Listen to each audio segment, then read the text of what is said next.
Welcome two रंगन भरी शाम with me किरण मीर। कहिड़ा हाल आहिनि तव्हांजा? ठीकु आहियो, ख़ैरियत सां आहियो, मज़े में आहियो? आई होप त तव्हांजो ॾींहुं सुठो गुज़रियो हूंदो ऐं इंशाल्लाह बाक़ी बि जेको ॾींहुं बचियल आहे उहो बि सुठो ऐं ख़ैर सलामती जो ई गुज़रंदो सभिनीनि जो। अच्छा जी, वीकेंड हुयो। वीकेंड ते जेको आहे ॾाढी गर्मी हुई। अॼु बि इनफैक्ट काफ़ी मौसम चेंज आहे ऐं कुझु मग़रिबी हवाऊं जेके हुयूं शहर में दाख़िल थियूं, मुल्क में दाख़िल थियूं, जिन जी वजह सां जेको आहे गर्मी में थोड़ी शिदत वधी वई, सीउ जेको आहे घटिजी वियो।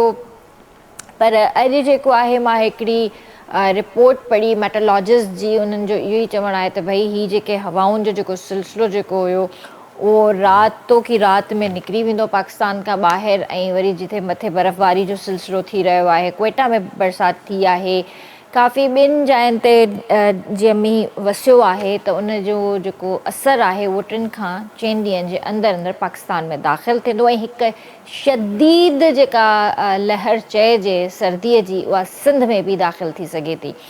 सो वाक़ई सर्दी जी त ज़रूरत आहे, न त असांजा अरमान ई रहिजी वेंदा त गरम कपिड़ा पायूं, शॉलूं पायूं, जैकेट पायूं। ऐं मूंखे यादि थो अचे पियो 2022 जी जेकॾहिं मां ॻाल्हि कयां त मूं वटि जीअं फेसबुक ते मेमरीज़ ईंदियूं आहिनि त कल्ह 3 ॾींहुं मूं वटि मेमरी आई ऐं उन में मां जेको आहे शो कयो हुयो 25 दिसंबर जो।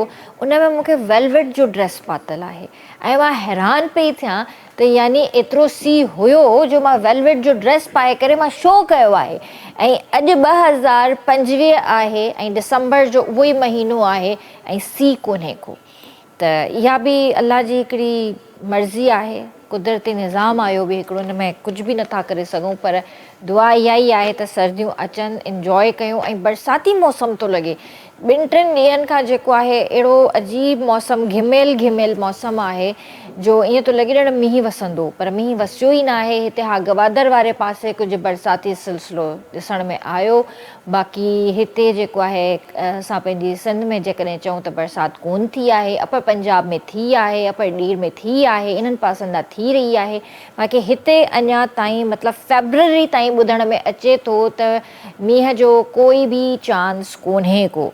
पर दुआ कजे त थी वञे त वधीक सुठो आहे। हिन सां छा आहे जो थोरो मौसम बि बहितर थी वेंदो आहे ऐं सियारो बि सुठो गुज़री वेंदो, बाक़ी थोरो इंतज़ारु। ऐं ॿी मज़े जी ॻाल्हि इहा त माशाल्लाह सां रजब जो महीनो शुरू थी वियो आहे। अॼु पहिरीं रजब आहे। तव्हां सभिनीनि खे रजब जो महीनो इलाही मुबारक हुजे। ही जेके 3 महीना हूंदा आहिनि न, मां चवंदी आहियां त अल्लाह जी तरफ़ां गिफ्ट आहिनि असांखे, रजब, शोबान ऐं रमज़ान। उन खां पोइ ख़ैर सां त ही असांखे तयारी करण जो मौक़ो मिलंदो आहे, पंहिंजो पाण खे प्रिपेयर करण जो अल्लाह साईं वक़्तु ॾींदो आहे त रजब जो महीनो शुरू थी वियो त मुंहिंजो महीनो अचण वारो आहे, पंहिंजो पाण खे तयारु करे वठो प्रॉपर तरीक़े सां। छो जो उहो अल्लाह जो महीनो आहे जंहिंमें असां रोज़ा रखूं था, इबादत कयूं था। रोज़ा अल्लाह जा आहिनि, असां बेशक अल्लाह जे लाइ रखूं था, पंहिंजी आख़िरत संवारण लाइ रखूं था, पर हूअं बि असां इबादत कयूं था त उहो बि असां पंहिंजे लाइ ई कयूं था, अल्लाह जे लाइ कयूं था। त इन जे करे कुझु बाक़ी महीना, 1 महीनो 1.5 महीनो बाक़ी विच में, ऐं इंशाअल्लाह रमज़ान जी तयारियूं बि आहिनि, हिन महीने जूं बि तयारियूं आहिनि, ईंदड़ महीने जूं बि तयारियूं आहिनि। छो त असांजी स्पेशल ट्रांसमिशन्स हाणे 1 बाय 1 स्टार्ट थींदियूं वेंदियूं, जेकी तव्हां इंशाअल्लाह ॾिसंदा वेंदा ऐं हमेशह जीअं पसंदि बि कंदा। सो ॿीहर तव्हां सभिनीनि खे मुंहिंजी तरफ़ां, मुंहिंजी सॼी टीम ऐं सॼी KTN 7 जी तरफ़ां रजब जो महीनो तव्हांखे इलाही मुबारक हुजे। व्यूअर्स, जे शाम जो वक़्तु हूंदो आहे, अॼुकल्ह त वाक़ई दिलि कोन थी थिए शाम जो चांहि पीअण ते, पर छा थो करे सघिजे, चांहि जेका आहे न उहा ज़रूरत आहे। अॼु जे वक़्त में थक खे ख़तमु करण जे लाइ, पंहिंजो पाण खे रिफ्रेश करण जे लाइ जेको आहे न चांहि ज़रूरत थी वई आहे।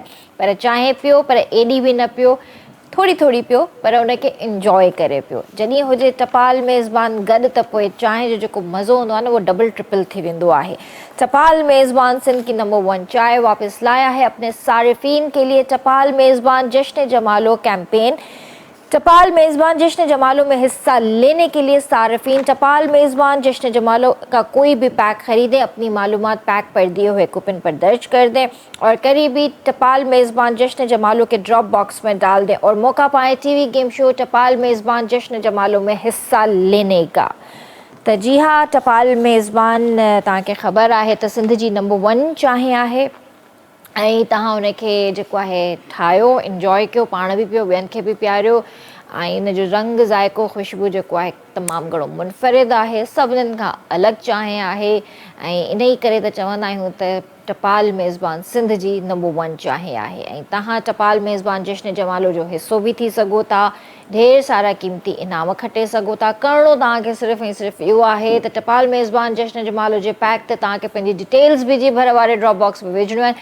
क़ुरानदाज़ी जे ज़रिए तव्हांजो जेको आहे नालो निकिरी सघे थो, तव्हां पंहिंजी फैमिली फ्रेंड सर्कल कंहिंसां बि अची करे गेम शो जो हिसो थी सघो था, गेम्स खेॾी सघो था ऐं ढेर सारा क़ीमती इनाम बि खटे सघो था ऐं तव्हांखे मौक़ो बि मिलंदो, जेके असांजा गुलूकार फ़नकार जेके एक्टर्स टिकटॉकर्स जेके बि आहिनि उन्हनि सां मिलण जो बि तव्हांखे मौक़ो मिली सघे थो। सो ज़रूरु जेको आहे टपाल मेज़बान जश्न जमालो में हिसो वठो, चांहि पियो ऐं इंजॉय कयो।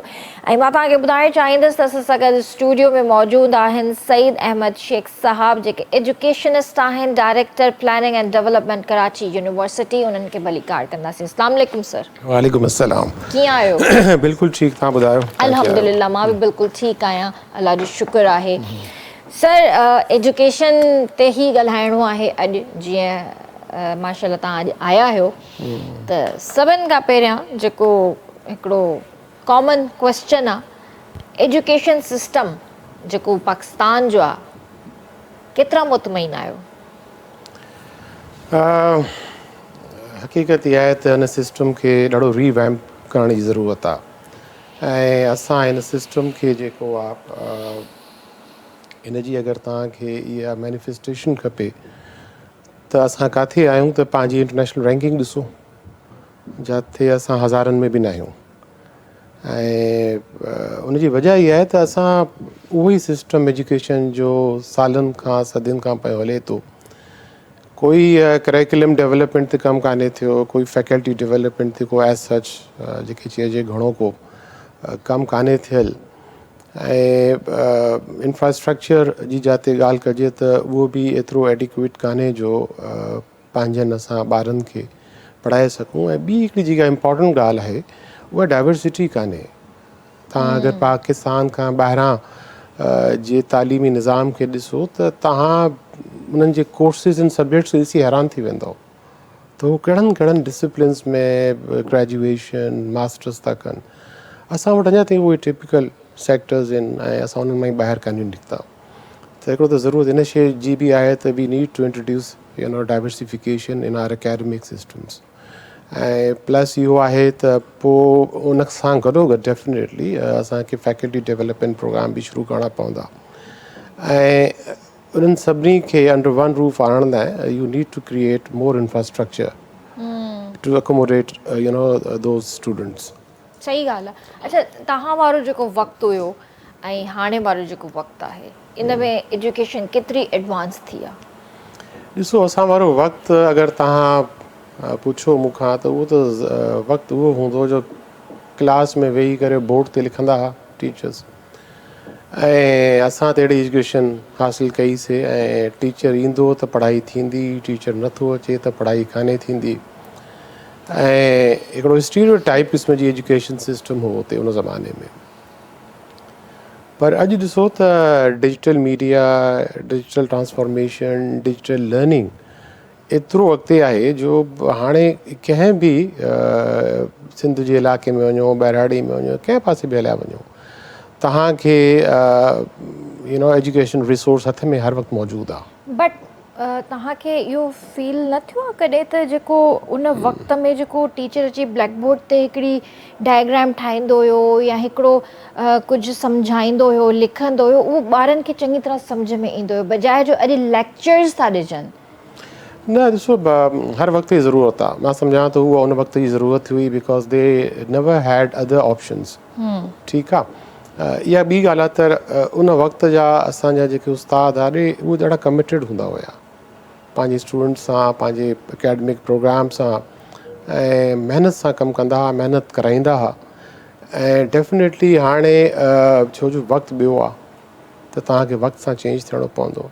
दुनिया बदिलिजे थी, लर्निंग सिस्टम्स चेंज थिया आहिनि, एकेडमिक स्टैंडर्ड्स चेंज थिया आहिनि, त तव्हांखे उन वक़्त सां गॾु हलणो पवंदो। only then you can prosper, you can develop, you can create a different impact on society. सही बट ईअं बि थींदो आहे त असां ॾिठो आहे त स्टूडेंट्स जेके आहिनि कुझु साइकोलॉजिकल इशूज़ बि हूंदा आहिनि उन्हनि खे कुझु वीक बि हूंदा आहिनि असां ॿारनि ते जेको आहे अॼुकल्ह आई डोंट नो त चइजे या न चइजे त ॿारनि ते एतिरो ध्यानु ॾियूं था नथा ॾियूं पर ॿारनि में जेको आहे न कुझु शयूं आहिनि जेके न टीचर अंडरस्टैंड थो करे अॼु जे दौर में न पेरेंट्स अंडरस्टैंड था कनि हू अंदरि ई अंदरि जेको आहे न ॿार प्रॉब्लम में रहनि था पर उहा उन्हनि खे उहो उन्हनि जो प्रॉब्लम ॿाहिरि कढिजे त कढिजे कीअं ॾिसो बेसिकली इहो ॾाढो सीरियस इशू आहे हर टीयर में तव्हां स्कूल खे वठो कॉलेज खे वठो या इवन यूनिवर्सिटीज़ में बि वठो त ॿार हिकिड़ो त पेयर प्रेशर में अचनि था ठीकु आहे छा जो आहे इहो एग्ज़ैक्टली प्रेशर आहे छा जो सो असांजो जेको प्रेशर आहे न उहो असांजे तालीमी निज़ाम जो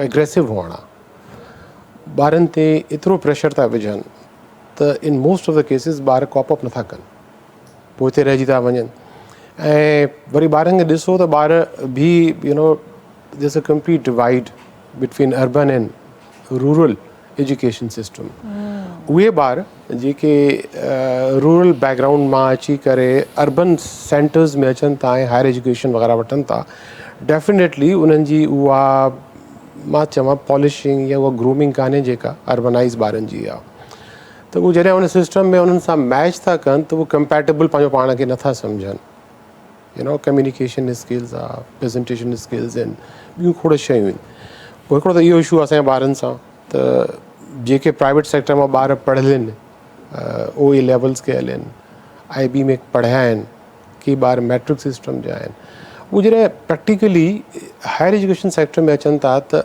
उहे कंपैटिबल न आहिनि डिफरेंट आहिनि त के ॿार कॉपअप करे था वञनि हुनखे इन चेंज खे एडॉप्ट था कनि के नथा कनि त हिकिड़े इहो कॉम्प्लेक्सिस बि आहिनि ॿियो वरी प्रेशर एॾो आहे ऐं टियों मां तव्हांखे वरी ॻाल्हि उहे चवंदुमि त डाइवर्सिफिकेशन कान्हे असां रिपीटेडली उहो ई था पढ़ूं उहो ई पढ़ायूं था सिलेबस ते फोकस नथो थिए छो सिलेबस चेंज नथो थिए असां छो न मतिलबु पंहिंजे एजुकेशन सिस्टम खे सुठो था कयूं बहितर खां बहितर छो नथा कयूं बेसिकली असांजी जेका पॉलिसी मेकिंग आहे एजुकेशन में उहा आउट ऑफ बॉक्स सोचनि नथा but why this is the leadership they have to make decisions they have to think about it त बाबा इहा इन ते बहस ॾाढी थींदी आहे मीडिया ते ॻाल्हायो वेंदो आहे काउंसलिंग थींदी आहे सभु कुझु थींदो आहे पर at the end of the day असां उते ई बीठा हूंदा आहियूं उहो ई रॉटेड जेको आहे तव्हांजो एजुकेशन निज़ाम आहे जेको हले थो उनखे हलायूं था ऐं काई चेंज कान्हे हुन में असांजा ॿार सर मां रियलाइज़ कंदी आहियां इहा शइ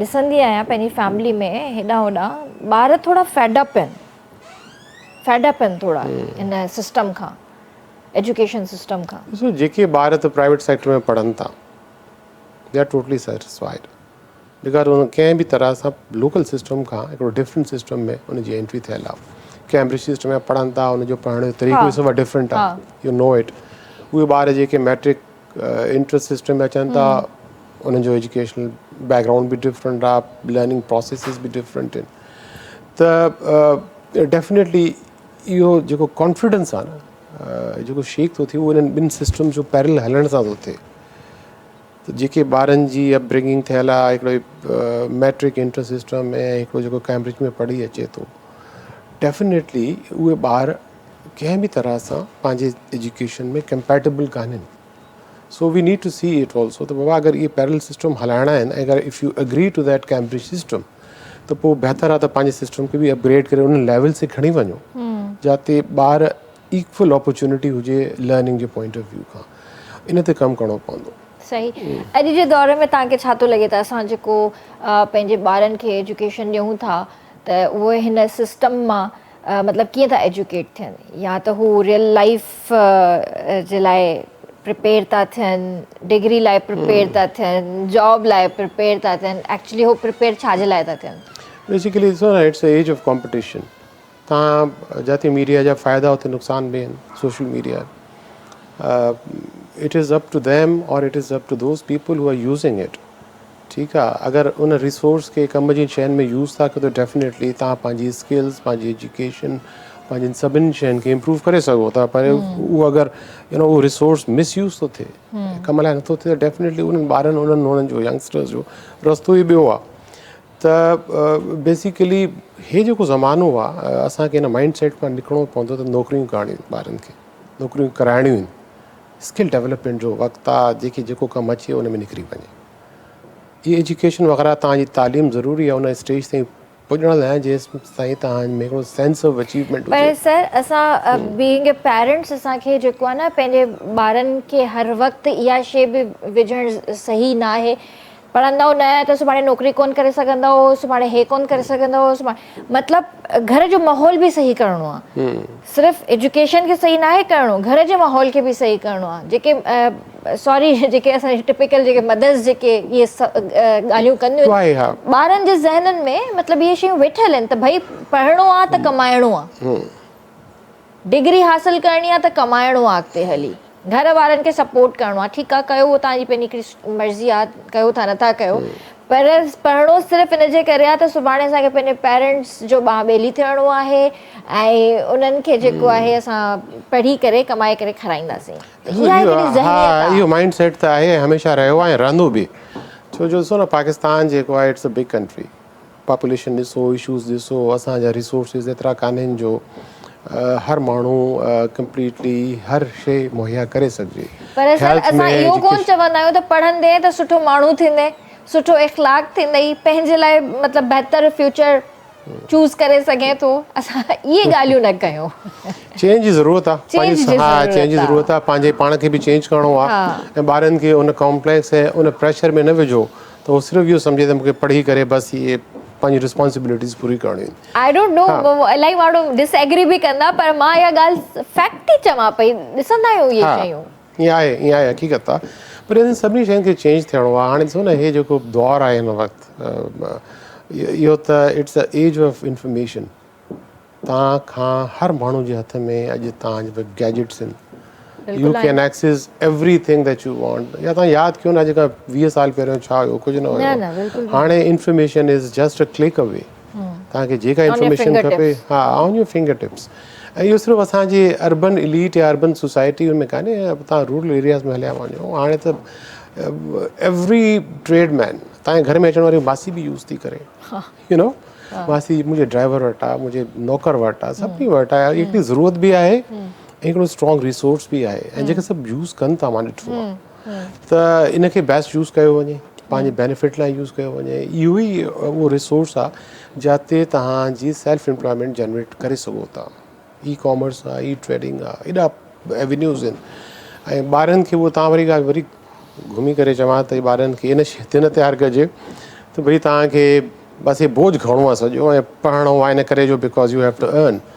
सो इहो थिंकिंग चेंज करणी आहे, ॿारनि खे सुठो एजुकेट कयो, ऐं मुंहिंजे ख़्याल सां इन सां गॾोगॾु पेरेंट्स जी बि थोरी एजुकेशन जी ज़रूरत आहे, काउंसलिंग जी ज़रूरत आहे। अच्छा, हाणे तव्हां ॿी ॻाल्हि बि कई त हिकिड़ी उहो बेसिकली इहे जेको प्रेशर्स आहिनि ऐं ॿारनि खे जेके मेंटल इशूज़ आहिनि हर टीयर में, प्राइमरी लेवल ते, सेकेंडरी लेवल ते, अंडर ग्रेड, मास्टर्स, इन में काफ़िनि अॼुकल्ह स्कूलनि में काउंसलर्स मौजूदु आहिनि, दे काउंसिल स्टूडेंट्स, उहो ॾिसंदा आहिनि ऐं उहो फील कंदा आहिनि, मॉनिटर कंदा आहिनि, किन जाइनि ते पेरेंट्स पाण था अची करे चवनि त भई तव्हां मुंहिंजे ॿार खे काउंसलिंग जी ज़रूरत आहे, किथे ॿार पाण रीच आउट था कनि, आई नीड काउंसलिंग, त हाणे इहो त हिकिड़ो प्राइवेट सेक्टर स्कूल्स में स्पेशली कॉलेजिस में इहो हिकिड़ो परमानेंट फीचर आहे, they have counsellors everywhere and those people are responsible to identify those students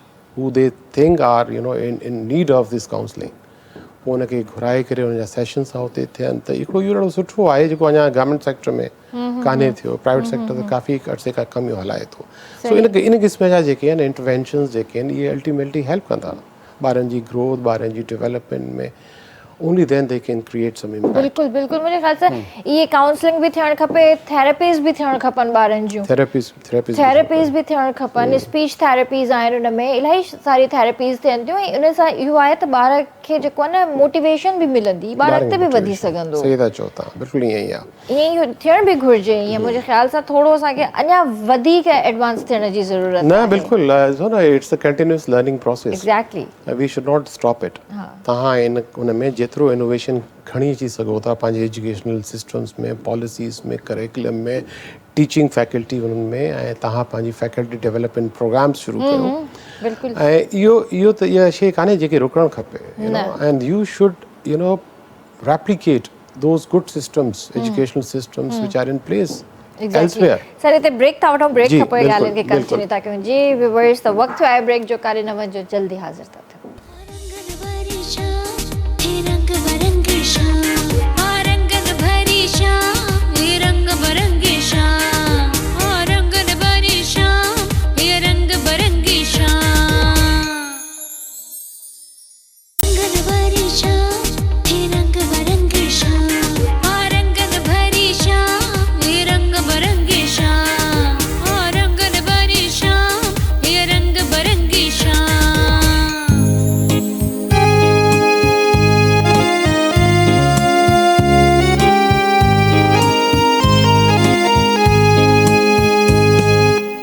welcome back viewers, वरी तव्हांखे भलिकार कंदासीं रंगन भई शाम में। तव्हां बि असांजे प्रोग्राम में शामिल थी सघो था, असांखे कॉल करे सघो था, नंबर तव्हांजी स्क्रीन ते अची रहियो आहे।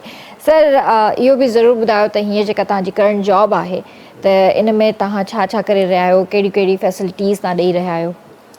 इहो जेको करंट रोल आहे मुंहिंजो, हिनखे चवंदा आहिनि director planning and development. I am heading a department which is primarily responsible for conceiving ideas. Projects असां conceive कंदा आहियूं in collaboration with faculty members, ऐं पोइ जॾहिं उहो प्रोजेक्ट असां डिसाइड कंदा आहियूं त हे हुअणु खपे, त पोइ हुनजी फंडिंग लाइ we look for agencies who can fund our projects. Pakistan में टिपिकली हिते फेडरल गवर्नमेंट भी फंड करे थी through planning commission of Pakistan, ऐं प्रोविंशियल गवर्नमेंट भी करे थी through provincial planning and development board. त इहे बि असांखे दरवाज़ा आहिनि फंडिंग जा, ऐं असां उन में हर क़िस्म जा प्रोजेक्ट्स खणी वेंदा आहियूं। किथे इंफ्रास्ट्रक्चर जा प्रोजेक्ट्स आहिनि, हाणे असां रिसेंटली 4 वॾी मेगा बिल्डिंग्स आहिनि, एकेडमिक बिल्डिंग्स आहिनि, जेके असां रिसेंटली पूरियूं कयूं। उनमें हिकिड़ी बची पई आहे, अॻे महीने ते उहा बि ख़तमु थी वेंदी। बट उहे सभु कराची जे लाइ कयो पिया? कराची यूनिवर्सिटी लाइ। अच्छा, कराची यूनिवर्सिटी लाइ। उन खां पोइ जीअं उन में हिकिड़ो ॿियो कॉम्पोनेंट हुन में हुयो त असांखे जेके असां वटि कोई 30-35 डिपार्टमेंट्स आहिनि हुते, त उन्हनि लाइ असांखे कोई research and development scientific equipments पिया खपनि, उहे बि हिननि प्रोजेक्ट्स में असां प्रोक्योर कयासीं। स्टूडेंट बसिस न हुयूं, उहे प्रोक्योर कराए ॾिनियूंसीं, स्टूडेंट बसिस वरितियूंसीं, ऐं कुझु फैकल्टी डेवलपमेंट प्रोग्राम्स आहिनि उन्हनि ते बि कमु कयोसीं। त मोरलेस ईअं थींदो आहे त इहो डिपार्टमेंट ई फोकल डिपार्टमेंट हूंदो आहे, त प्रोजेक्ट्स ठाहे उनखे prepare them, get them appraised, get them approved, secure funding, and then go into the implementation and close it, timely close it. ठीक है, तो इहो हर जगह ते, हर यूनिवर्सिटी में अहिड़ो डिपार्टमेंट हूंदो आहे। प्रोविंशियल गवर्नमेंट में बि इहो आहे, ऐं फेडरल गवर्नमेंट में बि इहे डिपार्टमेंट्स आहिनि, पर सिर्फ़ु रोल इहो डिफरेंट आहे त like I am here eight KU, I am on the receiving end, they are on the giving end because they give money, they give funds for specific things that they think are important for uplift of the institution. इहो मुंहिंजो कमु आहे हिन वक़्तु, इहो कंदा आहियूं, ऐं ठीकु ठाक प्रोजेक्ट्स असां कयासीं, हाणे बि हलनि था, वरी इहे ख़तमु थींदा त वरी नवां शुरू कंदासीं। ज़बरदस्त, माशाल्लाह, ऑल द बेस्ट। पर इहो बि ज़रूरु असांखे ॿुधायो त यूनिवर्सिटीज़ त खोड़ आहिनि कराची जे अंदरि, but why everyone choosing Karachi university? छा जो ॾिसो, Karachi university is one of the oldest university. ठीकु आहे, हिन वक़्तु बि जेको मूंखे सही अगरि इफ आई एम करेक्ट, कोई 45-50,000 स्टूडेंट्स आहिनि। ठीकु आहे, एतिरे कंहिं अंडर वन रूफ कान आहिनि। Karachi university is scattered on 1300 acres of land. हिते प्राइवेट सेक्टर में वञो, यूनिवर्सिटीज़ में जाइ न हूंदी आहे बीहण जी, त वॾो लैंडस्केप आहे। अच्छा, वैरायटी आहे डिसिप्लिन्स जी, साइंसिस में वञो, सोशल साइंस में वञो, एडमिनिस्ट्रेटिव साइंसिस में वञो, बिज़नेस में वञो, वैरायटी आहे।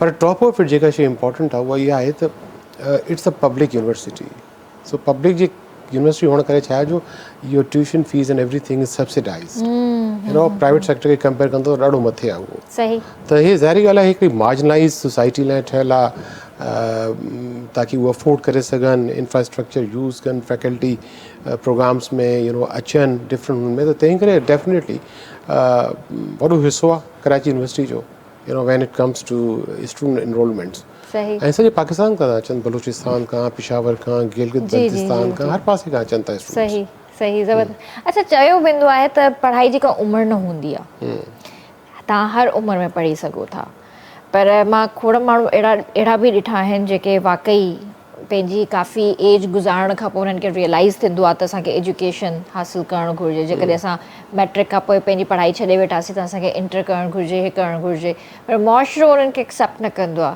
यूनिवर्सिटीज़ स्कूल्स उन्हनि खे एक्सेप्ट न कंदा आहिनि। इन जो छा रीज़न आहे सर? पढ़ाई त पढ़ाई आहे। हा, छा आहे जो बेसिकली हर इदारे जा पंहिंजा हिकिड़ा इंटरनल सिस्टम्स आहिनि, बट ईअं न हुजणु घुरिजे। हा, ईअं हुअणु न खपे, पर हाणे इहा अनफॉर्चुनेटली ईअं आहे। पर अगरि कंहिंखे पढ़ण जो शौक़ु आहे त हाणे रस्ता कंहिंजा न बंदि कान्हनि। तव्हां कंहिं बि यूनिवर्सिटी में एज़ एन एक्सटर्नल स्टूडेंट्स वठो ऐं एडमिशन वठो ऐं उनखे प्राइवेटली कयो, कंदा आहिनि, ऐं इहा सुठी ॻाल्हि आहे। मतिलबु मां हिनखे हमेशह इनकरेज कंदो आहियां त के अहिड़ा असांजा यू नो साथी जेके पंहिंजी ज़िंदगी में फॉर एनी रीज़न मसरूफ़ियत जे करे, रिस्पॉन्सिबिलिटीज़ जे करे घणो पढ़ी न सघिया, ऐं they are still willing to you know upgrade their education, ऐं उहो कनि था, त this is such a very good. But मुंहिंजे ख़्याल सां रिस्ट्रिक्शंस न हुजणु घुरिजनि, ओपन स्पेस हुजे फॉर हा, एवरीवन। हुअणु त ओपन स्पेस खपे, पर मां तव्हांखे जीअं पहिरियों बि ॻाल्हि कई आहे न, आउट ऑफ बॉक्स नथा सोचो। कोई न सोचींदो। सर इहो आउट स्टेटस ऑफ को बॉक्स कॾहिं सोचणु शुरू कंदासीं? ये स्टेटस को आहे, बसि इहो कमु ईअं ई हले, इनखे चेंज न ई असां करिणो। पंहिंजे स्टैंडर्ड्स जे चक्कर में जेको आहे न खपी वेंदासीं, पर असांजा इहे स्टैंडर्ड्स कॾहिं बि चेंज सही करिणो न पवंदो। हाणे थींदा। मां मिसाल ॾियां, मां फेडरल गवर्नमेंट में हुयुमि, I was with ministry of overseas Pakistanis, I was heading a department called overseas employment previously overseas employment corporation, उन जो मैनेजिंग डायरेक्टर हुयुमि। त मां उते जॾहिं वियुमि त मां इहे तव्हां वारी ॻाल्हियूं कयां पोइ सभु उते ई हे हीअं छो थो थिए, कि इहो ईअं ई थींदो आहे, मां चयो इनखे हूअं था करे ॾिसूं and then see what is the impact. त मां उते अहिड़ा खोड़ एक्सपेरिमेंट ईअं करे ॾिठुमि विच for out of box, you know government में त इहा we are restricted by rules procedures, हे सभु कुझु, पर मां उन्हनि खे बि हिकु पासे रखी करे for the utmost good of people, you know we were sending people abroad for employment. त मुंहिंजो इहो हूंदो हो त उन्हनि माण्हुनि खे जेके वीचारा पंहिंजो सभु कुझु विकिणी करे अचनि था, फॉर रोज़गार लाइ वञनि था ॿाहिरि, उन लाइ हिकिड़ी मैक्सिमम कंफर्ट हुजे, उहे अची धका न खाइनि, उहे चकर न हणनि तव्हांजे ऑफिस खां। अगरि मुंहिंजो हेड ऑफिस हुयो इस्लामाबाद में, त मुंहिंजा रीजनल ऑफिस सभिनी हुननि में हुया, पोइ उन्हनि शयुनि खे ईज़ डाउन करिणो पियो। उहे शुरू में मूंखे ईअं ई चवंदा कि मां तव्हांखे चवां पियो न हाणे त you know out of box, बस नहीं सर ये ऐसे ही होता है, इसको नहीं छेड़ना। मैं छेड़ के देख लो क्या होता है। वो सब कम करे आयासीं हुते अल्हम्दुलिल्लाह, ऐं उनजो इम्पैक्ट मुंहिंजे साम्हूं ई आयो, ऐं उहे जेके सिस्टम्स एडॉप्ट कयासीं, those systems are still in place because you need to set a model. मक़सद छा हो? Ease of doing business, you know माण्हुनि लाइ आसानियूं पैदा कयो, माण्हुनि लाइ मुश्किलात खे ख़तमु कयो, उहो ई सभु कुझु कयोसीं, अल्हम्दुलिल्लाह हले थो। सो यू नीड टू, ऐं त कॾहिं थींदो आहे, तव्हां पुछो पिया न कॾहिं, इहो तॾहिं थींदो आहे जॾहिं तव्हांखे अहिड़ी डिसीजन मेकिंग प्लेस ते हुजो जिते तव्हां पंहिंजे उन ऑर्गेनाइज़ेशन, उन इंस्टीट्यूशन में तव्हांखे तव्हांखे फुल लिबर्टी हुजे इन डिसीजन मेकिंग, ठीकु आहे। त अहिड़ियुनि सभिनी जायुनि ते जिते कोई हिकिड़ो pivotal role, strategic role play करे सघे थो, ही शुड प्ले इट। माण्हू ॾकनि था, यू नो जीअं हले थो सॼो। मां ॾिसी आहियां फेडरल गवर्नमेंट में बि, प्रोविंशियल गवर्नमेंट में मां रहियुमि, सेक्रेटरी प्राइवेटाइज़ेशन हुयुमि, ऐं 2007-08 में मां उते बि ॾिठुमि त बसि हर को कमु थो हलाए, किथे किथे कोई स्पार्क कंहिं में हूंदो, कोई इहो मतिलबु ॾकनि था, you know there is a fear of change always, हूंदो आहे न, भउ हूंदो आहे, काई चेंज कंदो माण्हू कीअं रिएक्ट कंदा, जिन खे तव्हां सुपरवाइज़ था कयो उहो कीअं रिएक्ट कंदा, सिस्टम कीअं थो रिएक्ट करे, मुंहिंजे गले त न पइजी वेंदो, यू नो इहे फियर्स, इहे त माण्हू बसि चुप करे, अगरि सोचींदा बि त हूंदा वरी चुप करे वेही था रहनि। सही, इन खां ॿाहिरि अचिणो पवंदो। उहा ई ॻाल्हि आहे न, मतिलबु जीअं हाणे मुंहिंजे ज़हन में इलाही शयूं ईंदियूं आहिनि, तव्हांजे माइंड में इलाही शयूं हूंदियूं, सभिनीनि जे ज़हननि में हूंदियूं, बट वी कैन नॉट डू एनीथिंग। वो इन करे हिकिड़ो त तव्हांखे अगरि तव्हां if you like to bring some change, ठीकु आहे, then you need to be a part of that change making team. मां अगरि रहिया आहियां मां त चेंज न आणींदुमि. For that I need to be a leader to bring about a change. ठीकु आहे, लीडर मुंहिंजो मतिलबु आहे त कंहिं बि ऑर्गेनाइज़ेशन हेड बि लीडर आहे, जीअं मां रहियुमि एम बी रहियुमि हुते. कंहिं इंस्टीट्यूशन पे हेड थो करे उहो बि लीडर आहे पंहिंजे हिसाब सां हुते. So they can make decisions, they can make changes in their existing system to make things easy for others. सही करे सघनि था, करणु खपे. सही. पर unfortunately those change leaders are not enough to make or change the entire system of the governance. सही. Sir इहो बि ज़रूरु असांखे ॿुधायो त स्टूडेंट्स जेके आहिनि असांजा किथे ग़लती कंदा आहिनि पंहिंजे करियर खे चूज़ करण में. छा आहे जो हिकिड़ो वॾो मसइलो जेको आहे न, करियर काउंसलिंग ते असां वटि कोई हो कान्हे. ॿार जॾहिं अंडर ग्रेड प्रोग्राम में अचनि था, ग्रेजुएशन कनि था, पोइ मास्टर्स था कनि, इन स्टेज ते हायर एजुकेशन इंस्टीट्यूशन्स जे अंदरि स्पेशली पब्लिक में, प्राइवेट में आई डोंट नो एॾा आहिनि या न, पर डेफिनेटली हूंदा, करियर काउंसलिंग कान्हे. We need to identify weaknesses and strength of a specific student. हे छा थो करे सघे, हिनखे छा करणु खपे, हिन जी स्किल्स लाइ कहिड़ी ऑर्गेनाइज़ेशन, कहिड़ो प्रोफेशन ठीकु आहे, ये काउंसलिंग कान्हे असां वटि. बट असां त स्किल ऐं मार्क्स जे चक्कर में ई अॼुकल्ह जेको आहे न. हा न बेसिकली छा आहे जो, हा न हिकिड़ो त इहो जेको तव्हां वरी मार्क्स पर ॻाल्हि था चओ, इहो हिकिड़ो असां हिकिड़ी बीमारी में फासी पिया आहियूं. ॿारनि खे मशीन ठाहे छॾियो आहे. उसके बच्चे ने इतने एज लिए, तुम्हें भी लेने हैं. सर पर जॉब जे हवाले सां जेकॾहिं ॻाल्हि कयां, जॉब मार्केट में बि इहे शयूं ॾाढियूं थी थियनि. जॉब मार्केट, अगरि जॉब मार्केट आहे त कंहिं हद ताईं आहे, पर people are going for skills these days. तव्हां दुनिया में ॿाहिरि वञो हाणे तव्हां खां डिग्री न पुछंदा आहिनि, स्किल्स पुछंदा, तव्हांखे विहारे छॾींदा. You are IT expert, go and sit and deliver me this assignment. If you can do it, तव्हांजो छा बि हुजे डिग्री, भले मुल्तान खां वठी आया हुजो, किथां बि वठी आया हुजो, दे विल एक्सेप्ट यू.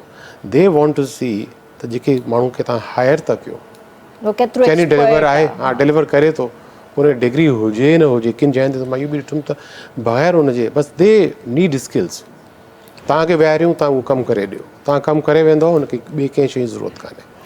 त अञा असां वटि उहो सिस्टम कान्हे आयो. असां अञा ताईं उन्हनि डिग्रीज़ में आहियूं फाथा पिया, पर हिननि डिग्रीज़ सां हुअण ऐं सुठी परफॉर्मेंस हुअण खां बावजूदु you need to be extra curricular. तव्हांजी कम्युनिकेशन स्किल सुठी हुजनि, तव्हांजी कॉम्प्रिहेंशन स्किल सुठी हुजनि, तव्हांजी lot of things are needed for this service sector. त तंहिं करे सिर्फ़ु इहो हुजे त कोई माण्हू हिकिड़ो नर्ड आहे, पढ़े थो, सभु कुझु आहे, उहो करे वेंदो, ज़रूरी न आहे. He need to be good performer. इहे सभु शयूं आहिनि पंहिंजी जाइ ते. सही ॻाल्हि आहे. बसि अलाह साईं हिदायत ॾिए सभिनी खे. सही था चओ, सही था चओ. तव्हां पंहिंजे हवाले सां थोरो असांखे ॿुधायो, तव्हांजी एजुकेशन, तव्हांजो ताल्लुक़, तव्हांजी फैमिली. मुंहिंजो ब्रॉटअप त इनिशियल ब्रॉटअप जॾहिं मुंहिंजी स्कूलिंग वग़ैरह हुई त तॾहिं कुझु इंटीरियर सिंध में थी, छो जो मुंहिंजे मरूम वालिद जी पोस्टिंग हूंदी वॉज़ इन सिविल सर्विस में हूंदा. पोइ कॾहिं किथे DC AC पोस्टेड रहिया त असां गॾु घुमंदा रहियासीं, जीअं सरकारी ऑफिसरनि जा ॿार हूंदा आहिनि. Ultimately we came to Karachi. उते पोइ मां नेशनल कॉलेज में, गवर्नमेंट नेशनल कॉलेज में ग्रेजुएशन कयमि. उन खां पोइ मां मास्टर्स कयमि इकनॉमिक्स में, ऐं हिकिड़ी एग्ज़ेक्टिव MBA हुई, 2 खनि कयमि. हिकिड़ी HRM में कयमि, बाद में ॾाढो देरि सां HRM में प्रोजेक्ट मैनेजमेंट. मुंहिंजो पंहिंजो जेको एरिया आहे उहो आहे basically project management, because I worked on Asian Development Bank projects, I worked on World Bank projects. ऐं मुंहिंजो 20-25 सालनि जो अगरि एक्सपीरियंस तव्हां ॾिसो, other than this MD position in federal government, it's more like on the project execution, project completion, appraisals, technical, financial, economic appraisals, ये सब इहो ई कमु कयो आहे. ऐं ॿियो फैमिली हवाले सां इहो आहे त मुंहिंजी घरवारी शी इज़ अ डॉक्टर. माशाल्लाह माशाल्लाह. सही. ऐं I have a son who's done his MBBS. He has also done his USMLE exams. अच्छा माशाल्लाह माशाल्लाह. He cleared all the steps, alhamdulillah, and now he's undergoing those interviews that are being called त अल्लाह मां उमेद आहे इंशाल्लाह ख़ैर सां ही उहो हले वेंदो नेक्स्ट ईयर ताईं ॿाहिरि अमेरिका।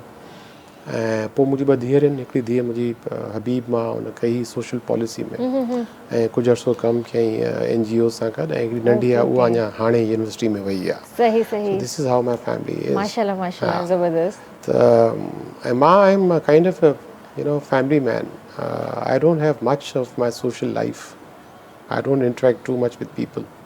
सही था कयो, जे दौर में करण बि न हाँ, खपे करण बि न एतिरो खपे। इंटरेक्शन हाँ, कंहिंसां। मां आई एम कन्फाइंड। ऐं पोइ कॾहिं कॾहिं असां हिक ॿिए खे चवंदा आहियूं, मां पंहिंजी वाइफ खे या मूंखे चवंदी आहे त असां कुझु त निकिरूं ॿाहिरि, काॾे था वञूं, ऐं या मूंखे चवंदी आहे तूं काॾे निकिरंदो कर, काॾे वेंदो कर। पर हाणे हिकिड़ी तबियत आहे, हिकिड़ी तबियत कंहिं ज़माने में मां हूंदो हुउमि सर सॉरी, हिते मां तव्हांजी ॻाल्हि कट कंदमि। तबियत पंहिंजी जॻह ते, बट अॼुकल्ह जो वो माहौल बि नाहे रहियो। हा बिल्कुलु। ॾिसो, सोशल थियण खां बुराई कोन्हे का, सोशल थियो सुठी ॻाल्हि आहे, तव्हां पहिरीं PR ठाहियो, बट एॾा बि सोशल न थी वञो जो तव्हां पंहिंजी पर्सनल लाइफ खे ई गुम करे इंक्रोच थी वञे तव्हांजी। हा, ही माण्हुनि जो हाल आहे ईअं ई, त एॾो इंटरमिंगल था कनि जो पंहिंजी घर जी लाइफ ऐं ॿारनि ते कॉन्संट्रेशन, फैमिली इशूज़ सभु ख़तम था थी वञनि। ऐं ॿी ॻाल्हि इहा बि इम्पॉर्टेंट आहे त तव्हां मेंटेन नथा करे सघो। न सर, नथा करे सघो। तव्हां मेंटेन नथा करे सघो। I believe in focusing on few friends जिन सां तव्हां कॾहिं कॾहिं मिलो, ॻाल्हायो। ऐं मुंहिंजा त basically my colleagues are not my friends. मां चवंदो आहियां त बसि कॉलीग्स ऑफिस ताईं ठीकु आहे, सही। पर हुन में हिकु अधु को अहिड़ो आहे जंहिंसां मां still interact, still I talk to him, but मुंहिंजा अहिड़ा कॉलीग्स कॾहिं मुंहिंजा दोस्त न रहिया आहिनि। सही। अच्छा, दोस्त उहे रहिया आहिनि जेके मुंहिंजे हिन प्रोफेशनल जर्नी में रहिया ऐं गॾु हुया, ऐं उहो बि फिंगर टिप्स ते आहिनि सभई। ऐं तंहिं करे घटि निकिरंदो आहे। I am kind of introvert person, ठीकु आहे।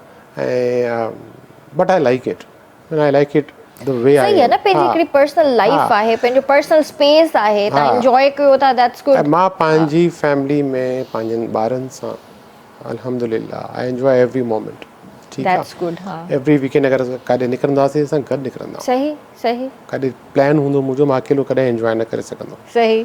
मां कॾहिं कॾहिं ऑफिशियल मीटिंग्स ते इस्लामाबाद हेॾे होॾे वेंदो आहियां, त पोइ हिकु ॿ ॾींहं त ख़ैर गुज़री वेंदा आहिनि। पोइ फैमिली याद ईंदी। Yes, and vice versa, my family too misses me. त ॻाल्हि इहा आहे त उहो इन करे because we have given time to each other, we have found happiness अॼु जे डिजिटल दौर में बि। हिन दौर में बि ऐं दो के डिजिटल बि लॻा पिया हूंदा आहियूं, पर सभु हिक ॿिए साम्हूं वेठा हूंदा आहियूं। त I call it a blessing. अल्हम्दुलिल्लाह, त अल्लाह से जो तव्हां ते करम आहे, हर उन माण्हू ते करम आहे हू can find comfort from with in the family. उनखे ॿाहिरि वञण जी ज़रूरत ई कोन्हे। सही। त मूंखे अल्हम्दुलिल्लाह I find every comfort while staying with my family members, with my kids, with my daughters. It's altogether a different feeling. माशाल्लाह माशाल्लाह, अल्लाह ब्लेस यू ऑलवेज। ॾाढी सुठी ॻाल्हि आहे। ऐं अॼु जे सोशल दौर में सर ॻाल्हि इहा बि हूंदी आहे त असां सभु गॾु वेठा बि हूंदा आहियूं, पर कम्युनिकेशन गैप जेको आहे न ॾाढो अची वेंदो आहे असांजे विच में। उहो आहे, असांजे घर में बि आहे। उहो त हर घर में आहे, पर पेरेंट्स ऐं मां चवां थी त ॿारनि जे विच में न हुजणु घुरिजे। हा, फ्रेंडली माहौल हुजे। हा, असां basically use of mobile is to that extent त हिकु कमरे मां ॿिए कमरे कोई वेठो आहे त उहो बि मैसेज हिकु ॿिए खे, मूंखे का शइ खपंदी आहे, ॿाहिरि पंहिंजे धीअरनि खे मैसेज कंदो आहे। असां अची विया आहियूं हुन में बीमारी में, we should call it disease. असां सभु आहियूं हिन में, असां केतिरी बि कोशिशि कयूं नथा निकिरूं। पर पहिरियां फिज़िकल एक्टिविटीज़ हूंदियूं, जॾहिं खां इहो दौर आयो आहे त असां पंहिंजी फिज़िकल एक्टिविटीज़ खे ख़तम करे असां ॾाढा लेज़ी थी विया आहियूं। That's not good for everyone. ऐं we should find pleasure in talking to each other. उहो घटि थो थींदो वञे घर जे अंदरि। तव्हां ॾिसो, डेफिनेटली ॿारनि जो पंहिंजो एकेडमिक जर्नीज़ बि आहिनि, प्रोफेशनल जर्नीज़ बि आहिनि, उन ते बि लॻा पिया हूंदा आहिनि। पर this is what I strongly feel, that we should try to minimize use of mobile as far as possible. अॼु AI जो दौर आहे, AI जेको आहे माशाल्लाह सां। ॾिसो, तव्हांखे मां हिकिड़ी ॻाल्हि थो ॿुधायां, अक्सर मां ॾिठो आहे, तव्हां सां बि थींदो हूंदो, मां कंहिं कम लाइ मोबाइल खयमि, मूंखे कंहिंखे मैसेज करिणो, रिस्पॉन्ड करिणो, मां सोचियुमि खयमि, मां जेकी खयमि त उहा ॻाल्हि मूंखे विसरी वई, मां 10 ॿियनि जॻहियुनि ते हली वियुमि। जॾहिं सभु कमु उहा एॾी bombardment of information entertainment and influencing शयूं आहिनि जो तव्हांखे ख़बर नथी पए त तव्हां कहिड़े कम लाइ मोबाइल खयो ऐं तव्हां छा ते वेठा हो हाणे। सो थींदो ईअं आहे त जॾहिं फ्लो ऑफ इंफॉर्मेशन तव्हांजी ज़रूरत खां ज़्यादा हुजे न तव्हांखे मिले, तव्हां डिस्ट्रैक्ट थी वेंदा तव्हां पंहिंजे फोकस तां हटी वेंदा पोइ खोड़ पंहिंजो पाण खे सम्झाईंदा बि आहियूं। अच्छा, ॿियो वरी हिकिड़ो मुंहिंजो शौक़ु आहे पॉडकास्टिंग करण जो बि। मां पॉडकास्टिंग बि for the last 7-8 months I've started. I've done almost 260-270 episodes. माशाल्लाह माशाल्लाह। ऐं मूंखे सुठो लॻंदो आहे, which is also focused on youth development, youth policy making. I invite people either who are youth with their success stories or those people who are responsible for development of youth. Okay, those could be teachers, mentors and other people. त उन में बि busy रहंदो आहियां, पाण ई कंदो आहियां। शुरू में त मां उनजी लाइ हिकिड़ी टीम हायर कई हुयमि, पोइ वरी कुझु अर्से खां पोइ मूंखे ख़्यालु आयो त why to hire this team, do it your self वरी मां पाण शुरू कयो। अच्छा, right from recording, editing, uploading, thumbnails, captions, titles and placing it on different social media platforms. Sir या इन ते ॻाल्हायूं था, पर ब्रेक खां पोइ पॉडकास्ट जे हवाले सां बि कंहिंजा इंटरव्यू थिया, कीअं एक्सपीरियंस रहियो, ज़रूरु तव्हां सां ॻाल्हायूं था इन हवाले सां। वक़्तु आहे ब्रेक जो, जल्दी हाज़िर था थियूं।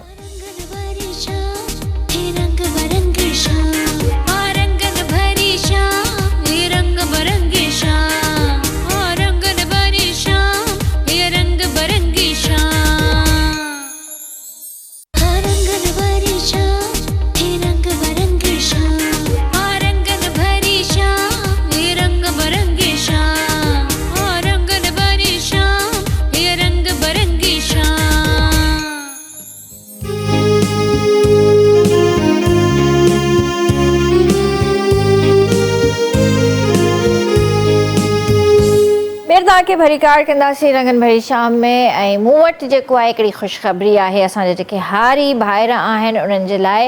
ऐं तव्हां बिल्कुलु इहा ॻाल्हि मुंहिंजी गौर सां ॿुधिजो त हुकूमत पाकिस्तान ने किसानों को आसान कर्ज़ों की फराहमी के लिए ज़रखेज़ी के नाम से कौमी डिजिटल प्लेटफॉर्म मुतारफ़ करा दिया है। ये प्लेटफॉर्म फ़ॉरम वज़ारत ख़ज़ाना के मावनत से स्टेट बैंक ऑफ पाकिस्तान और पाकिस्तान बैंक्स एसोसिएशन के इश्तराक से मुतारफ़ कराया गया है। अब किसान आसान ज़रई कर्ज़ा स्कीम के तहत ज़रखेज़ी मोबाइल ऐप से घर बैठे कर्ज़ा हासिल कर सकते हैं। इस कर्ज़े के ज़रिए बैंकों के मुकर्रर करदा मुस्तनद मराकज़ से मयारी खाद, बीज, ज़रई अद्वियात हासिल करने की सहूलत और मुकर्ररा पंप से बआसानी डीज़ल ख़रीदा जा सकता है। इसके अलावा फसल की बुवाई से कटाई तक पानी, खाद और ज़रई अद्वियात के लिए दुरुस्त इस्तेमाल से मुतल्लिक़ डिजिटल रहनुमाई भी हासिल कर सकते हैं, जिससे ज़रई पैदावार में इजाफ़ा होगा। त असांजा जेके भी हारी भाइर आहिनि उहे ऐप्स यूज़ करे जेको आहे सभु शयूं घर वेठे ख़रीद करे सघनि था। ऐप यूज़ करणी पवंदी, तव्हांखे डाउनलोड करणी पवंदी, जंहिंमें तव्हांखे जेको आहे मयारी खाद मिलंदी, ॿिज मिलंदो, ज़रई जेके अद्वियात जेके दवाऊं जेके थियनि थियूं उहे मिली सघनि थियूं। उन खां अलावा तव्हां डीज़ल बि आसानी सां ख़रीद करे सघो था, कर्ज़ वठी सघो था। मतिलबु तव्हांजे लाइ हींअर पाकिस्तान ने हुकूमत पाकिस्तान इलाही आसानी करे छॾी आहे। सो इहा ऐप डाउनलोड कयो ऐं ज़रूरु इनखे इस्तेमालु कयो। त सर, जीअं असांजी ॻाल्हि थी रही तव्हांजे पॉडकास्ट जे हवाले सां, त मूंखे त पहिरियां सभिनि खां पहिरियां इहो ॿुधायो त तव्हांजो इहो ओवरऑल एक्सपीरियंस कीअं रहियो आहे? मुंहिंजो इहो एक्सपीरियंस त ॾाढो सुठो रहियो। अच्छा, छा जो इहो मां बाय चॉइस कयो आहे। अच्छा, मूंखे पसंदि हुयो। सही। ऐं जॾहिं कोई कमु तव्हां बाय चॉइस था कयो त तव्हांखे उहो कमु पोइ वरी कमु न लॻंदो आहे, कम में तव्हांखे मज़ो ईंदो आहे। सही, ठीकु आहे। त मां कोई अबाउट 8-9 मंथ्स पहिरियों इहो शुरू कयुमि पॉडकास्ट। ऐं उन में पोइ वरी मां बेसिकली मां उते शौक़ु आहे पढ़ाइण जो ॿारनि खे, त पढ़ाईंदो बि आहियां उते यूनिवर्सिटी जे कुझु ॿारनि खे। त उते उन्हनि ॿारनि जूं कहाणियूं ॿुधियमि, उन्हनि जूं अचीवमेंट्स, पाकिस्तान खे रिप्रेज़ेंट पिया कनि ॿाहिरि वञी करे। उतां इहो ख़्यालु आयो ऐं ॿियो इहो बि ख़्यालु आयो त थोरो it is something that can keep you busy interacting with people, highlighting their strengths and weaknesses. त उन्हनि स्टूडेंट्स खां शुरू कयमि पंहिंजो कमु सही उतां शुरू थियुमि ऐं उहो शुरू वारा एपिसोड्स जेके हुया 10-15 सभु मुंहिंजा पंहिंजा स्टूडेंट्स आहिनि विच में बि हुया पोइ वरी हिनखे एक्सपेंड कयोसीं पोइ वरी गवर्नेंस साइड ते खोड़ कयासीं मुर्तज़ा वहाब साहब खे कयमि कादिर ख़ान मंदोखेल खे कयमि ऐं हायर एजुकेशन के हुनखे कयमि चेयरमैन खे कयमि ॿियो वाइस चांसलर्स खोड़ आया उन्हनि खे कयो आहे खोड़ डिप्लोमेटिक सर्विस में मुंहिंजा दोस्त हुया एम्बेसडर्स उन्हनि खे कयो आहे so it's a combination of every person from every trade मतलब क्रीम आहे बकाया हाँ हिकिड़ी क्रीम तव्हां हुन वटि। में छा आहे जो उहा discussion is I find it this discussion is very useful for youth जेके ॿुधनि था ॾिसनि था कुझु करणु था चाहिनि मायूस आहिनि कैपेसिटी आहे कुझु करे नथा सघनि these motivating stories can boost their confidence up but तव्हां हुन में कॾहिं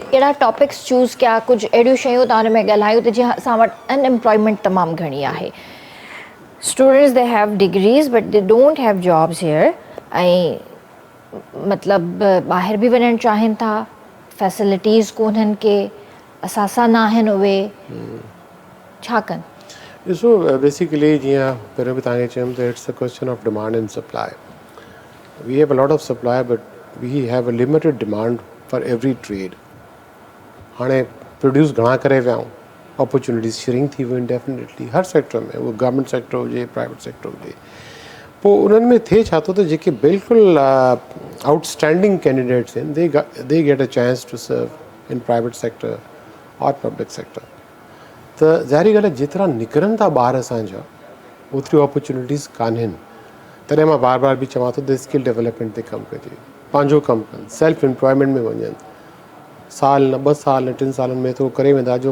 4 माण्हू ॿिया रखंदा so they should be service providers not service giver they should be service giver in fact ठीकु आहे न त कंहिं वटि पाण वञी सर्विस कनि त इन तरफ़ वञिणो पवंदो ओनली देन हे जेको हेॾो हेॾी पॉपुलेशन आहे न असांजी पंहिंजी क्वालिफाइड ग्रेजुएट्स जी उहो उन्हनि जी कंज़म्पशन कान्हे मार्केट में ऐं पोइ थिए छा थो त जॾहिं पढ़ी लिखी अची वेहनि था ऐं उहो ॾिसनि था त काई अपॉर्चुनिटी कान्हे पोइ दे गो इन टू मायूसी डिप्रेशन एंज़ाइटी इन्हनि मसइलनि में था हलिया वञनि अच्छा कुझु अहिड़ा आहिनि जिन खे ॿाहिरि निकिरण जी अपॉर्चुनिटी मिले थी उहे वेट नथा कनि हलिया था वञनि अच्छा ॿाहिरि वञण लाइ बि छा आहे हुन लाइ रिसोर्सिस बि खपनि एग्ज़ैक्टली पैसा खपनि तव्हांखे शुरू में उनखे फंड करण लाइ उते पुॼण लाइ उते रहण लाइ त इहो हर माण्हू बि अफोर्ड नथो करे सघे त तंहिं करे जेके करे सघनि था जेके एलिजिबल आहिनि जेके क्वालिफाइड आहिनि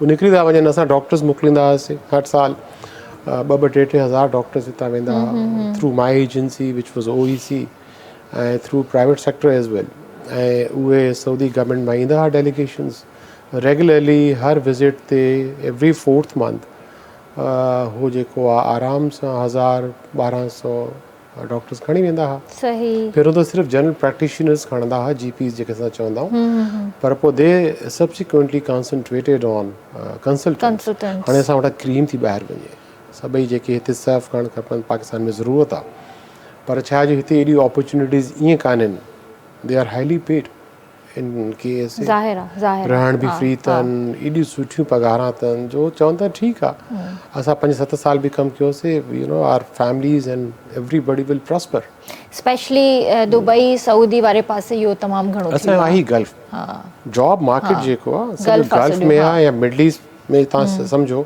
फार ईस्ट में थोरो कंहिं ज़माने में मलेशिया एॾे होॾे हूंदो हो अदरवाइज़ ॿिए किथे कान्हे हाणे हुन पासे कोन्हे असां मोकिलींदा हुआसीं कोरिया मोकिलींदा हुआसीं मूंखे यादि आहे and Korea was one window which was G2G government to government arrangement ऐं उन में उन ज़माने में अगरि कोई वर्कर वेंदो हो असांजो दुबई में फ़र्ज़ु कयो 40-50 हज़ार पघार खणे त उते उन वक़्तु उन ज़माने में मूंखे यादि आहे उनखे 2.5-3 लख मिलंदा हुआ एॾो फ़र्क़ु हुयो हुते so that was one window which is still open अञा ताईं वञनि था 1000-1200-1500 असां मोकिलींदा आहियूं वर्कर्स अनस्किल्ड वर्कर्स पोइ उते SMEs में कमु था कनि उते वञी उते एम्प्लॉयर्स बि सुठा अथनि रहण बि फ्री अथनि खाइण फ्री अथनि पर सिर्फ़ु इहा त महिनत आहे उते महिनत कनि था त पोयां ख़ानदान फैमिली सभु प्रॉस्पर थी कनि महिनत कंदा त पोयां वारा पोयां वारा कंदा त इहो आहे बिल्कुलु ज़ाहिरी ॻाल्हि आहे ॾिसो न तव्हांजे मुल्क में तव्हां लाइ अगरि अपॉर्चुनिटी कान्हे डेफिनेटली तव्हां ॿाहिरि कोई बि ख़ुशी सां नथो वञे, पंहिंजनि प्यारनि खे छॾे करे सभिनी खे निकिरी करे वञे थो त डेफिनेटली हिकिड़ो पर्पज़ आहे हुनजो। बट तव्हां माशाल्लाह एॾा एक्सपीरियंस्ड आहियो, ज़ाहिर आहे पॉडकास्ट बि कयो था, हिकिड़े क़िस्म जी सम्झो तव्हां एनालाइज़ बि कयो था शयुनि खे। छा थो लॻे तव्हांखे ईंदड़ वक़्तु छा असांखे ॾेखारींदो? ॾिसो हर ईंदड़ वक़्तु तव्हां लाइ चैलेंजिंग हूंदो, अञा ॾुखियो ईंदो, अञा ॾुखियो हूंदो, अञा मतिलबु यूथ खे चैलेंजिस फेस करणा पवंदा।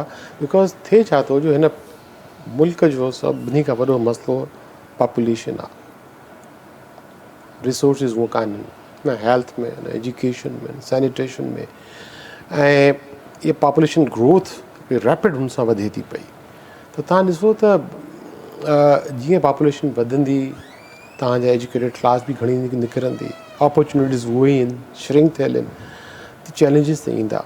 ॾिसो चाइना पंहिंजी पॉपुलेशन ते कीअं कंट्रोल करे वेठी आहे। ॾिसो न, हा, they are not getting married. हा ॾिसो न, मतिलबु मां जॾहिं इहा शइ पढ़ी मूंखे थोरो अजीब लॻो त छा ही शादियूं कोन कंदा आहिनि। हा ॾिसो न, त मतिलबु you need to have a strong rate on your policies. हो सिर्फ़ु पंहिंजी टेक्नोलॉजी, पंहिंजी शयुनि, पंहिंजी एजुकेशन, पंहिंजी हेल्थ, इन्हनि शयुनि ते कमु करे रहिया आहिनि, हिन जे करे शायदि उहे सक्सेसफुल आहिनि। हा मतिलबु ॻाल्हि इहा त हुनजी हिकिड़ी जेका शइ इम्पॉर्टेंट आहे न, कंटिन्यूएशन ऑफ पॉलिसीज़। असां वटि हिकिड़ी गवर्नमेंट चेंज थी थिए, हू पुराणी पॉलिसी वियूं, नई शुरू थी वियूं, अञा नयनि जो डिविडेंड मिले नथो त वरी उहा गवर्नमेंट वरी ॿी अची वई। सो असां वटि हिकिड़ी कंटिन्यूटी ऑफ पॉलिसीज़ कान्हनि, long term policies, national policies, long term goal set कान्हे करे सघियाऊं असां। रिसोर्सिस प्रॉब्लम्स आहिनि, तव्हांखे ख़बर आहे this economy is driven by loan system. Loan न मिले तव्हांखे IMF खां, तव्हांजी काई शइ न हले। त even tax payers money goes where nobody knows. वजह इहा आहे त ख़र्च ॾाढा घणा आहिनि असांजा। सर केतिरा ख़र्च माण्हू घटि कंदो? मूंखे इहो ॿुधायो, जॉब्स लिमिटेड आहिनि, सैलरीज़ लिमिटेड आहिनि, ज़रूरतूं इंसान जो डे बाय डे वधंदियूं थी वञनि। ज़ाहिर आहे वक़्त सां हर शइ वधंदी वेंदी, खाइण पीअण छॾींदो, लटा कपिड़ा पाइण छॾींदो, या पंहिंजूं जेके शयूं आहिनि उहे इस्तेमालु करणु छॾींदो। छा करे? ॿ शयूं आहिनि न, या पंहिंजा ख़र्च घटाए या पंहिंजी इनकम वधाए। ईअं ॿई नथो थी सघे न। हा, त माण्हू असांजो ॿिनी जाइ ते फाथो पियो आहे। त यानी डबल ट्रिपल जॉब कयूं तॾहिं बि पंहिंजी सिहत जो। हा बिल्कुलु बिल्कुलु ईअं आहे, वाक़ई हक़ीक़त आहे इहा। त कंहिं माण्हू लाइ बि, तव्हां जहिड़े असां जहिड़े माण्हुनि लाइ रिसोर्सिस खे मल्टीप्लाई करणु ॾाढो ॾुखियो आहे। We can't stop our expenditures because they have to they are on the rise always. तव्हां ॾिसो न इन्फ्लेशन आहे उहो, पर तव्हांजी इनकम कॉन्स्टेंट आहे, इनकम में अहिड़ो रेज़ कान्हे तव्हांजी। अगरि तव्हां सैलरी सेक्टर में आहियो, इवन बिज़नेसिस बि एॾा को फ्लरिश नथा कनि छोटा मोटा, सवाइ वॾनि बिज़नेसिस खे छॾे करे। अहिड़ा बिज़नेसिस पैसिव इनकम आहे माण्हुनि जी डेफिनेटली, जिन माण्हुनि इन्वेस्टमेंट करे छॾी आहे, बसि हाणे पीस ऑफ माइंड आहे, इनकम अचे थी, फ़र्क़ु नथो पए। फिक्स डिपॉजिट में रखी छॾिया, त हे करे छॾियो, घर तो करे वठी छॾियो कि चङे वक़्त में रेंट ते लॻा पिया आहिनि, सो दे वर पैसिव इनकम, नो इश्यूज़। ठीकु आहे, उहो हिकिड़ो तबिको ख़ुशहाल आहे, ख़ुशहाल आहे, पंहिंजो वेठो आहे मज़े सां। बट जेको मिडिल क्लास या लोअर मिडिल क्लास आहे, उहो वीचारो जेको आहे फाथो पियो, या वाइट कॉलर जेके, हा वाइट कॉलर फासी आहे, फासी विया आहिनि सफ़ा। छो ॾिसो इवन ॿारनि जी एजुकेशन केॾी एक्सपेंसिव आहे, टू मच। तव्हां ॿारनि खे पढ़ायो, 2 या 3 ॿार बि तव्हांखे आहिनि, त माण्हू नथो पूरो पइजी सघे।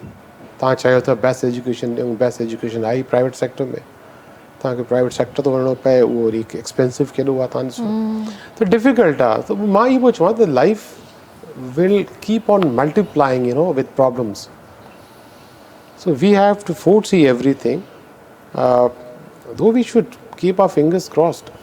पर हक़ीक़त आहे न, तव्हांजो हर ईंदड़ साल पोएं साल खां ॾुखियो ईंदो।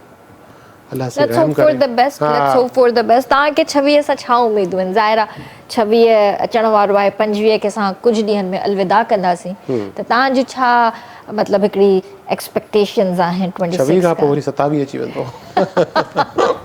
उहो त अची वेंदो, बट कुझु हूंदो आहे न। I don't think that anything substantial may change.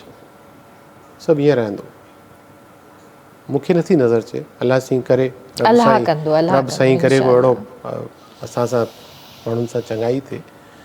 Otherwise long term policies जेके असांखे हलनि थियूं न, they will not give benefit to common man. But sir चवंदा आहिनि त जॾहिं इंसान वटि पैसो ईंदो आहे त उहा ख़ुशी गॾु खणी ईंदी आहे। चवंदा आहिनि, चवणी आहे वॾनि जी, त पैसो आयो त तव्हां बसि ख़ुशि थी वेंदव। बट पैसे वारो माण्हू बि ख़ुशि न आहे, नज़र नथो अचे। चरियो आहे उहो न सीरियसली, मां ॾाढी मतिलबु शयुनि खे ऑब्ज़र्व कंदी आहियां, मां ॾिसंदी आहियां, मां ॿाहिरि काॾे बि वेंदी आहियां त मां ऑब्ज़र्व कंदी आहियां। बेसिकली पैसे वारो माण्हू बि मूंखे जेको आहे न थोरो डंप नज़र ईंदो आहे। तव्हां चई आहे न ॻाल्हि त money can't buy happiness. Happiness, exactly. ये हक़ीक़त आहे। U can buy things of comfort, सुठी गाड़ी में घुमंदो, सुठे घर में रहे पियो, पर inner peace and satisfaction comes with different things. नंढी नंढी शयुनि सां तव्हांखे सुकून मिलंदो आहे। त जिनखे ॾाढो घणो पैसो बि आहे, उहा डेफिनेटली उहे we should not tag them that they are very happy. They may not be happy, they are enjoying the comforts of life, luxuries, I can say. ठीक है, लग्जरीज, पर इट इज़ नॉट मैंडेटरी त उहे ख़ुशि बि हुजनि। न आहिनि, तव्हां खोड़ माण्हू ॾिठा आहिनि, असां ॾिठा आहिनि पंहिंजी ज़िंदगी में। हाणे ॾिठा आहिनि सैटरडे ते। अच्छा, रीसेंट हिकिड़ी जाइ ते मां डिनर करणु वियमि सॼी फैमिली सां गॾु। हा, एलीट क्लास भरियल हुजे, हा, मां वाइड़नि वांगुरु उन्हनि खे ॾिसां थी हीअं करे, मां चई ख़ुशि छो कोन्हनि, खिलनि छो कोन था। त इहो आहे मसइलो वाकई। जेका हर का शइ असांखे ख़ूबसूरत ॿाहिरि नज़र अचे थी, ज़रूरी कान्हे त अंदरि फ्री ऑफ प्रॉब्लम्स हुजनि। माण्हुनि जा मसइला आहिनि, अहिड़ा मसइला जेके कंहिंसां शेयर नथा करे सघनि। पीपल हैव इशूज़, त कंफर्ट त पंहिंजी ज़ोन ठाहे था वञनि, पर दिलि जी ख़ुशी जेका आहे न तव्हांजे पंहिंजे हथ में कान्हे। ऐं इन में मां इहो चवंदो आहियां त when you really want inner peace, Allah जे वेझो वञो, find some स्पिरिचुअलिज़म in your life. अलाह सां ॻाल्हियूं कयो, पंहिंजा मसइला उन रब ते छॾियो। असांजी डिपेंडेंसी माण्हुनि ते, जेके तव्हांखे मायूस बि कंदा, जेके तव्हांखे जताईंदा बि कमु करे या न कमु करे, रब ते रखो शयूं पंहिंजो। वाकई इहा ॻाल्हि सही था चओ पिया। जॾहिं तव्हां अलाह जे वेझो थींदा त तव्हांजा प्रॉब्लम्स बि पाण ऑटोमेटिकली सॉल्व थी वेंदा। तव्हां में ग्रेटिट्यूड ईंदो, ऐं तव्हां पंहिंजनि प्रॉब्लम्स खे जीअं मां कंदो आहियां अक्सर, कि अहिड़ी शइ में फासी पवां त मां चवंदो आहियां अलाह, हीअ मुंहिंजो मसइलो न आहे, तुंहिंजो मसइलो आहे। And then you offload your load, from yourself. And a very strong will, you say it's Very job true. of my Almighty now. He will do it. He will fix it. बिल्कुलु सही। You are at ease then. We करणो पवंदो आहे with full heart, with honesty, with uprightness. ऐं तव्हां करे ॾिसो ज़िंदगी में अहिड़ो मसइलो हुजे न, तव्हां चयो अलाह साईं बसि मुंहिंजो कान्हे, इट्स योर। बिल्कुलु बिल्कुलु सर, बिल्कुलु आज़मायूं आहिनि इहे शयूं, बिल्कुलु ईअं कयूं करणु आहिनि। खपे। इंसान जेको आहे मटीरियल थिंग्स में एॾो फासी पियो आहे, and he has to find some time to talk to his Lord, Allah सां ॻाल्हाए, पंहिंजो स्पिरिचुअलिज़म उन में वञे, he would find happiness। सही ॻाल्हि आहे। उहे जेके शयूं हिनखे ज़िंदगी में शायदि ख़ुशि न रखी सघनि एॾो, पर ultimate happiness comes when you talk to your Lord। सही ॻाल्हि आहे। मुंहिंजो त इहो ईमान आहे। न हक़ीक़त ॻाल्हि आहे, हुजण बि ईअं ई घुरिजे।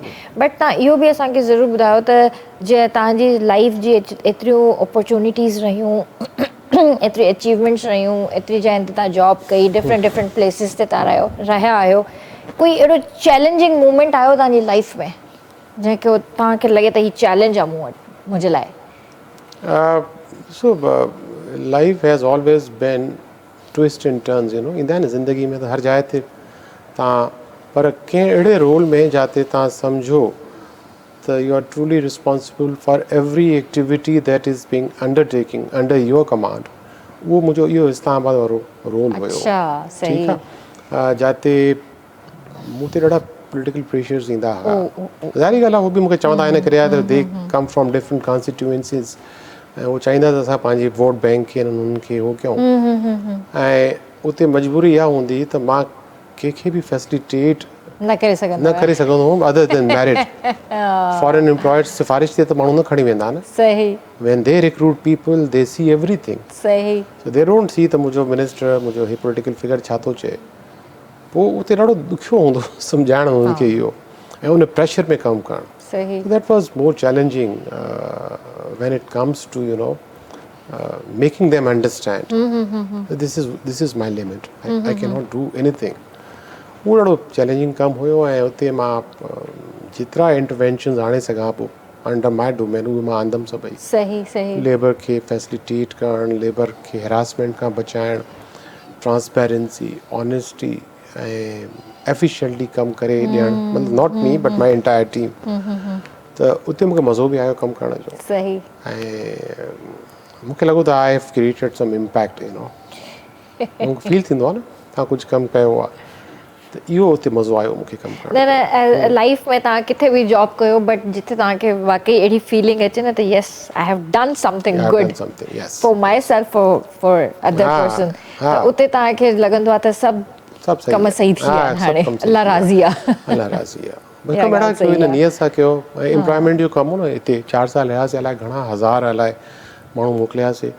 त मां इहो पंहिंजनि उते मेंबर्स खे बि चवंदुमि स्टाफ खे त भई जो भी शख्स यहाँ से जा रहा है वो रोज़ी के लिए जा रहा है. सही. अगर उसकी रोज़ी में असिस्ट करने में आप ऑनेस्ट हैं, पॉजिटिव हैं, तो जब तक वो कमाएगा उसकी रोज़ी है उसमें आपका भी सदका डला हुआ है. वाह वाह.